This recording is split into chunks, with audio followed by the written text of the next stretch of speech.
Did you know birds actually need different types of foods? Different birds, different types of foods. If you know what birds visit your garden or what birds you want to encourage into your garden, you can focus feed them, if you like. You can focus feed these birds with the foods that they actually want, they actually need. So by feeding a variety of different feeds in different feeders, different trays, that sort of thing, feeding a variety of different feeds, you will support a variety of different birds and more likely to stick around in your garden through the winter months because you're going to be feeding and look after them, and then they'll hang around to the spring. Feeding a higher calorie suet based or peanuts or mealworms and things like that, higher calorie feeds in the winter months is a great way of providing energy rich feeding, helping them to keep healthy and warm as the weather becomes more challenging. By feeding these higher calorie feeds, they don't need to eat as much of it to get the same result.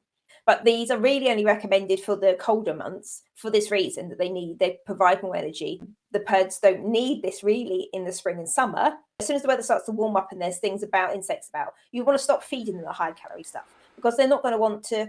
One, they don't need it. They don't need that higher energy. They're not going to want to feed on the insects and the bugs and things in your garden that you want them to manage the population of. And then you're going to kind of shoot yourself in the foot because it's going to cost you a fortune to keep feeding them. So ideally only the winter months for this one. That really will help. It will go a long way to supporting them, giving them slightly higher calorie foods as well. So fresh water can be one of the hardest things to find in the winter months. Now, as much as in the winter, it can rain for days. The rain can become muddy and polluted and frozen from time to time as well in the winter, and can just be really difficult for the wildlife to access. So by simply putting out a bowl of water, or if you've got a pond in your garden, that can work as well.